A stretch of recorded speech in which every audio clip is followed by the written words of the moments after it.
Thank you. We enjoyed it. Oh man, that was the surprise at the end.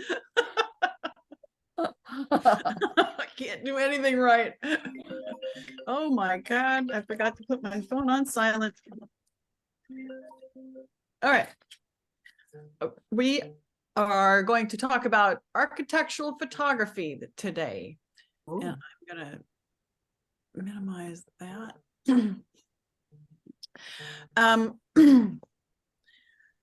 This was a fun shoot. A friend of mine had moved out of town. When he came back again, he goes, I never did get a picture of downtown LA. So he, my son, and I went off to up in the hills, and he had the spot all picked out, and we got to shoot the city. In this lecture, just a brief overview. We're not going to dive too deeply into anything, but it's just like a getting to know you on architectural photography. One of the first things we have to think about when we're talking about it is what kind of assignment. And I know we give the assignment to ourselves, but are we going to shoot art? Is it editorial, or is it real estate? Because those are very different types of photography in architectural realm. So sometimes you got to get down and dirty to get those tall building shots. I've always liked that shot a lot. There I am. I look like I'm homeless and half dead, but that's me just getting this shot. Which is very nice. Thank you. Great shot. It's worse Thank than you. trouble standing up. So what is that, art? This is my art. And I did follow some good rules of architectural photography, and I'll be talking about straight lines. It's one of, if you watch YouTubes or take classes on it, the first thing they talk about is straightening the building lines. So this one, I'm far away. I'm shooting with my little Sony. I'm using wide angle, and I get that building that looks like it's just going to fall over.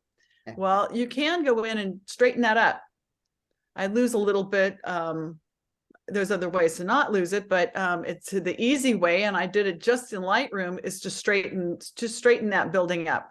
We still have a little bit of distortion of it getting wider at the top, or you know what, the buildings, this is in Bilbao, Spain, and there are some pretty funky structures. So actually I would have to go back and look at some other pictures. It may flare at the top. That's where the Guggenheim Museum is, and they've got a lot of modern architecture. But this is something you can do real fast to straighten up those lines in Lightroom. You can also get, Kevin, don't watch this. It's equipment to buy. These get pretty pricey, but they do the same movements that the old-fashioned view cameras do, and that's swing. They call it swings and tilts, and that helps you rectify that keyhole effect that you're getting from a wide angle lens and standing on the ground and shooting up, and it will solve some of that problem, but they do get quite pricey. A lot of it you can do in Photoshop. So this is one where everybody's tilting around, and I'm standing in the middle of the street, so I didn't have a whole lot of time to be thinking about exactly straightening it up, but you can just do just when you're cropping, just swing it around and straighten up those buildings. So it's not quite so, whoa, are we having an earthquake too? All of a sudden, it's a pretty fun shot of downtown LA with very little traffic. Something you want to think about shooting architecture is time of day. And you want the sun to help you get definition on things that you're shooting. So it depends on the building as to what time of day. I can't say, oh, between 10 and 2 are the best times or the worst times. It depends on the building, how it's facing.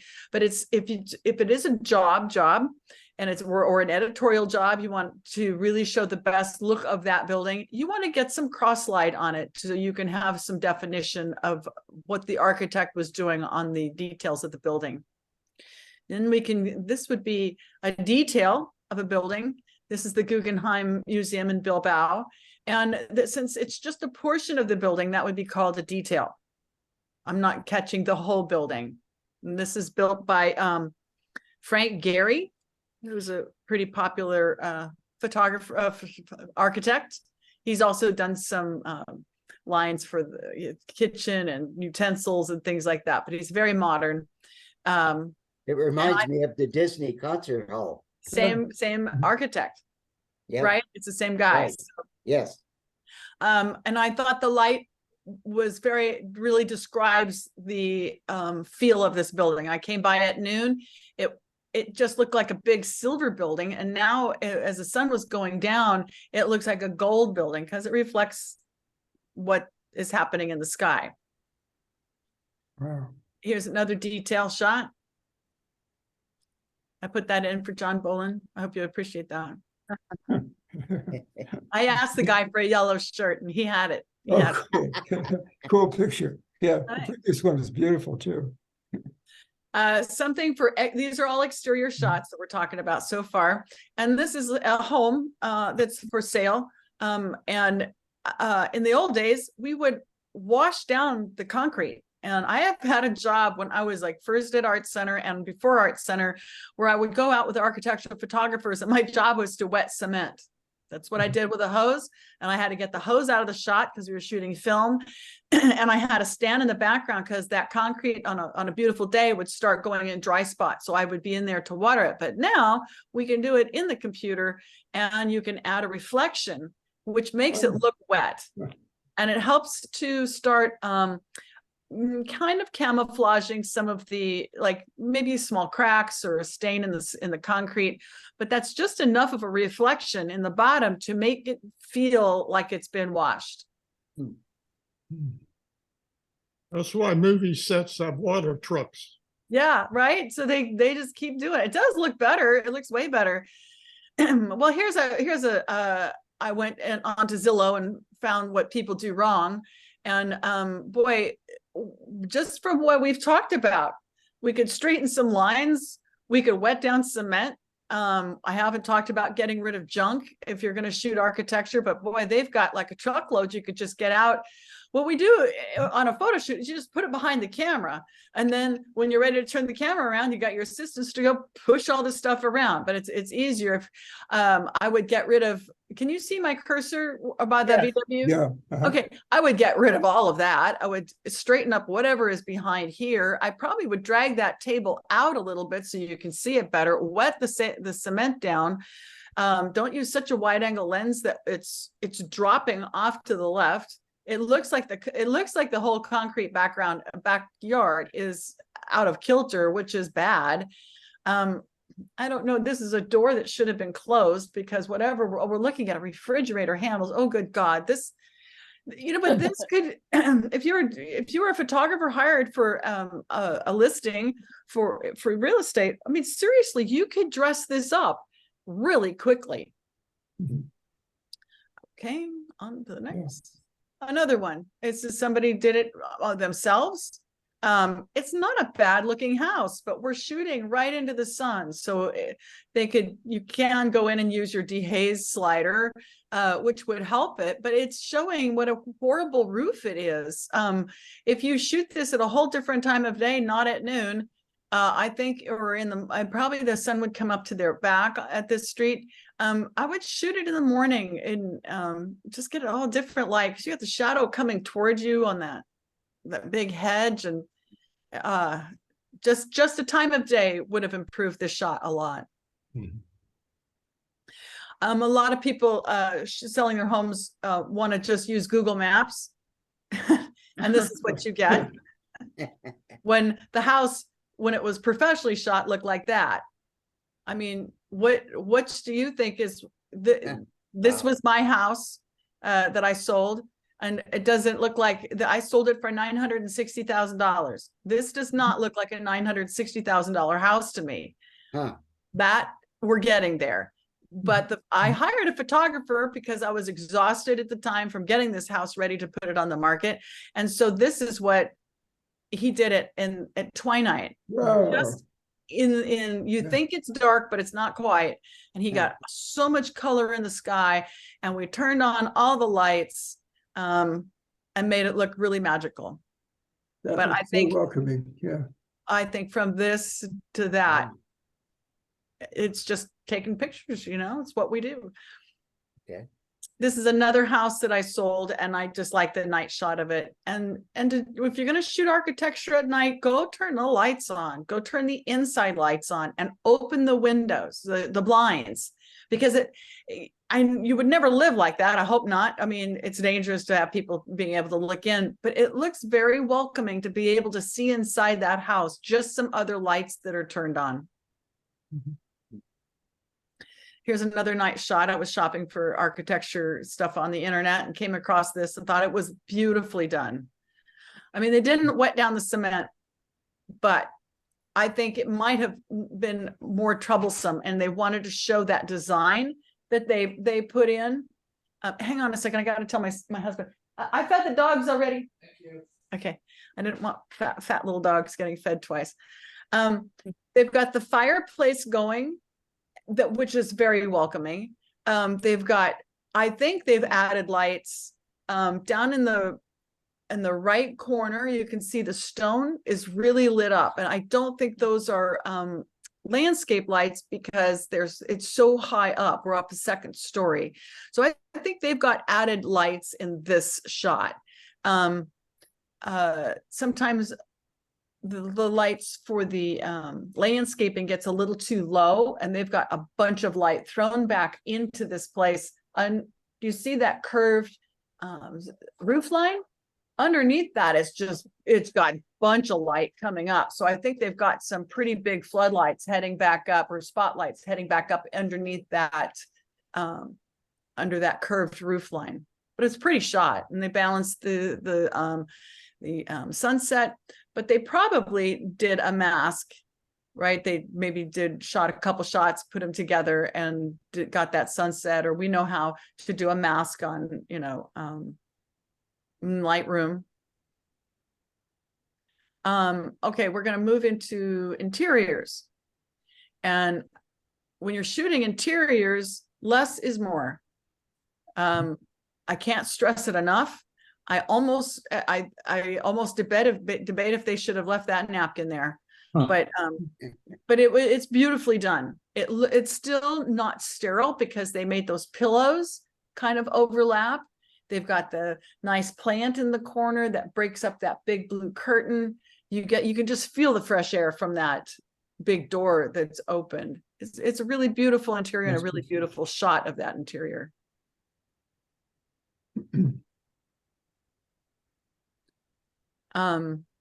Again, less is more. I think this is beautiful. This is they lit the fire. I've had better luck going online and getting a free picture of fire in a fireplace on stock photography and adding it, because it's just a bit of a deep glow, and I would like to see more licks of flame going, but that is the real fire and what it looked like. But not having a fire is just a black hole. It just does not look inviting at all. I like that window light. I think it's really beautiful exposure. This would, to me, though, would be more editorial.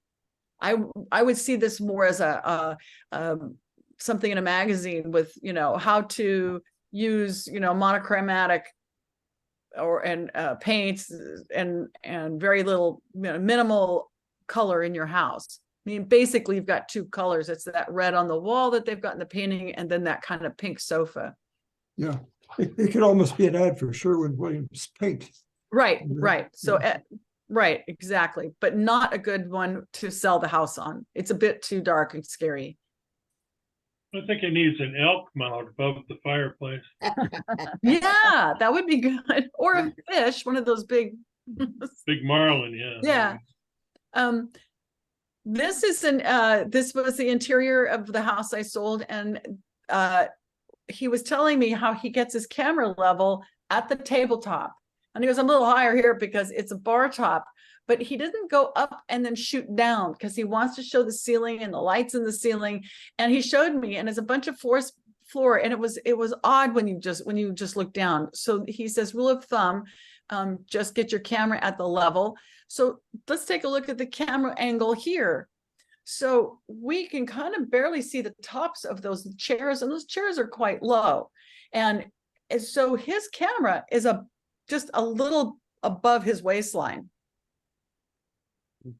And that's if you come up higher, you're just looking down on a scene, but this makes you look like you could be sitting there. You get that feeling of you could just step in there and be in those comfy chairs.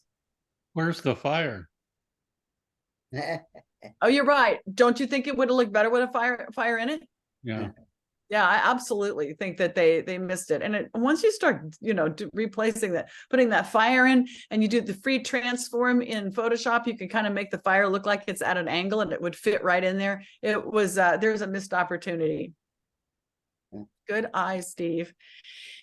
This is something that my friend Karen, we shot weddings together, but she studied architectural photography at Art Center, and she was telling me about an app that she's got for masking, and I think she put it in there. Did she?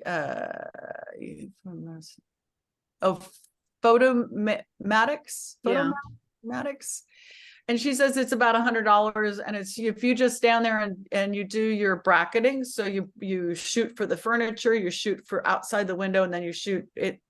It combines them.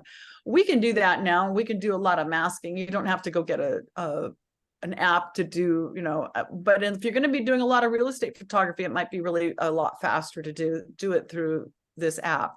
But you can see how she's exposing for the furniture, exposing for outside, and then you get your entire photograph together. And it's important to be able to see outside. Sometimes it's a blinding bright window works, but sometimes it just doesn't. This is my less is more.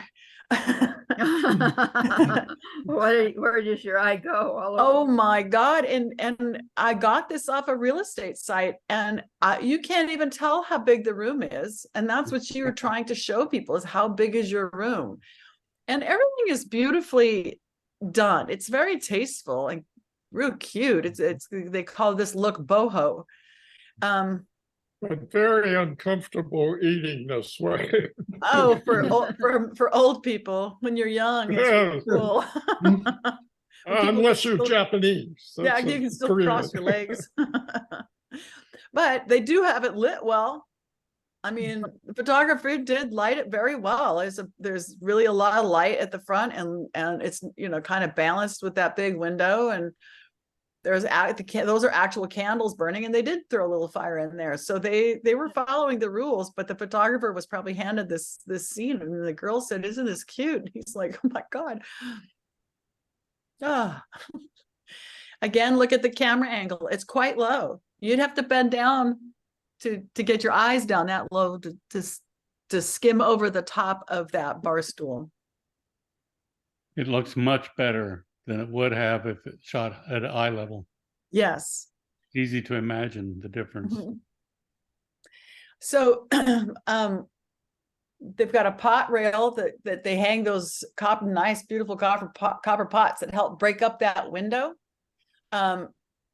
That makes it for me. I mean, that one blinding window coming in could have just wrecked the shot, but they broke it up with some, with shapes. And they have just enough out for me to feel like there's actually still a little bit too much. I mean, I still would have taken off some of this over here to make this seem bigger. I would have used maybe a smaller or lower bowl of vegetables, but I'm pretty picky. Sometimes you just get what you can use from the kitchen, and that's that. But I think it's a beautiful kitchen and a beautiful shot. This is just beautiful everywhere. They've balanced the outside, and I think the design of the kitchen is really beautiful and open, but I just wanted to reiterate, it's important to get that camera level down. Oh my God. Nothing says like we love our house by what we have in the next room. Good God. I mean, I just have no words, and I get people don't want to pay for a photographer, but God, just from what I've told you, don't you feel like you could just clean this up a lot? I mean, the little. Yeah, but the basketball hoop has to stay. I mean, even if you don't have anything to put in there, and get whatever is on this chair. I mean, well, there's the printer and all of that, and and this big blue blanket. Oh, good God. And oh my God, these carpets. So dangerous.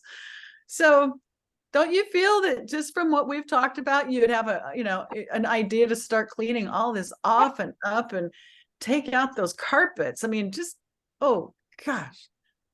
Yeah. Okay, where are we? All right. When you shoot in a bathroom, you've got to put the toilet lid down. I mean, it just should be down anyway. And the squatty potty thing, get it out.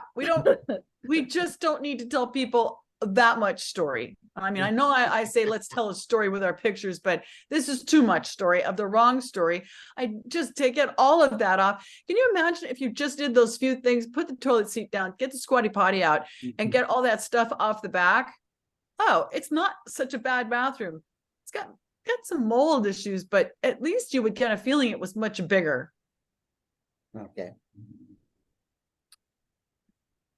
Oh, see, clean and nice. Clean and nice. Mhm.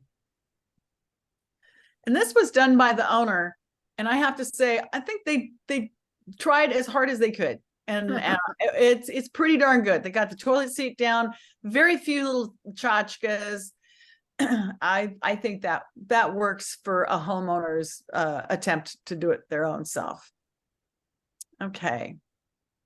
Now we're going to go back with the things that I've talked about. I'm going to review my notes and make sure, because I want to the lights, the fire, the TV. We went over that straight. Oh, when you're focusing at architectural photography, you're focusing on a building, and it's not art. Everything needs to be in focus. So use your little tiny aperture, right? Stop it down, and sometimes you have to get a tripod or something, especially if it's in the evening and you want the lights on, but it has to be tack sharp. I talked about cleaning up the trashy bits, wet cement. Okay. And the night shots. Okay. So we're going to tell a story. This is the Sagrada Familia, and it's a Catholic church in Barcelona, Spain. And it was designed by Antoni Gaudi. Gaudi. Mhm. Gaudi. Yeah. And he was an architect that did some beautiful buildings around, and he's more in the Art Nouveau look, but they call it Catalan. He was there's a area in Spain they speak a different language called Catalan, and Catalan modernism, but it's very nouveau. It's from the 20s, and it starts getting organic, and they add a bunch of different details to it. It's still under construction, and he started it in the mid 20s. Wow. Okay. 1920s. Yes, thank you. 1920s. So there's the shot without the print on it. And here is a detailed shot, because I want to tell the story of how much detail he thought of. And these are designed, drawn, and like to how big it's going to be. And each lizard was different, going a different way. He's got a different skin than this lizard. And this place is huge, and it has those big spires that are all decorated differently. So we actually climbed to the top of one of those spires, and it's a spiral staircase. And it was a very, very difficult climb. I have to say, it was a lot of work, and we were all exhausted when we got up to the top. But what a view. It's just spectacular. Then inside, he built these beautiful stained glass windows that are very different than any stained glass windows I've ever seen. And the pillars to hold up this tall ceiling, where each one was different. It was really a fantastic environment. This is a stone staircase. And because we were there at the right time, fortunately, just by chance, we had the afternoon sun just making all this white. I don't know if it was marble, but it might have been alabaster. Just it washed it with color. It was just so beautiful. And I like the fact that he used a big daisy shape. I mean, and little just round circles. Normally Catholic churches have just the, the Father, Son, and Holy Ghost, or the Mother Mary, but this was more playful and more just modern shapes. He wanted to bring nature into it. Yes. Just a lot of nature. And that Oh, was the that's Art very good. Nouveau. The Art Nouveau movement did that. There was a famous jewelry maker and artist, Lalique, and he would do big dragonfly pendants that had real diamonds and just glass that he'd find on the side of the road if it was the right color. And they would flop when you wore them. Some of them, I think probably I hadn't heard that, but I've got a big book on his stuff. I'll have to go back and look. But really, really beautiful pieces. Okay, that was our story on the Catholic Church there. But now we are in a different town, and this is by Frank Gehry, and it's a hotel, the Hotel Marquis de Riscal, and it's also a winery. So you can stay at the hotel and visit the winery. So we went out and saw it, and this was a view that I thought was really spectacular because it shows the new and the old. It just frames that beautiful old castle back there and the mountains, and it was really stunning. And this is the back side. It's just I was interested in how did he handle all that curved metal and the structure underneath it. And I just found that almost as fascinating as being out on the colorful part of it. This is in the winery that's located at the hotel. And this is underground, underneath. They're very cool. And of course, my story that I had to tell is my husband wanted to take one of those kegs home with him. And this is inside the hotel. You can just see it's very modern and beautiful artwork. And then this is us leaving. This is people in the group walking out through the winery to our car. So these things of light and focus and your time of day and straight level lines, they hold true unless you're shooting art, and then you make anything out of focus you want. But just know what you want when you're shooting it, if you do want it to be a true architectural shot. And I just wanted you to have this vocabulary and this knowledge, so that if you want to if you're out at a cocktail party, at least, you'll say, yeah, that book, that picture that I saw in that book, it's out of focus. And what was he doing? It's flat light. I want you to be able to talk about architectural photography, even if you don't want to shoot it. But maybe from this, you will want to go shoot it. And I hope you enjoyed my presentation. And this week's, I did. thank you. This Yes, week's very much. challenge is going to shoot architectural detail. Find a building you like and post a detail of that building that you like. It could be interior. Very good. Thank you. I'm gonna have to wait until I get my new lens. Thank You're you. That's good. Can I borrow it if you get it? I'd like to just play with it. I might see if Eric has one he can rent me for a week. Just put it on and walk around. Yeah, in just the take your parking lot. 4x5 out. Yeah, do a 4x5. They're fun. But I stopped Shot recording. more 4x5 at school at Art Center than I did 35mm or 2 1/4. It was all 4x5 and 8x10. I'd love to have a back to my 4x5 that was, digital. Oh,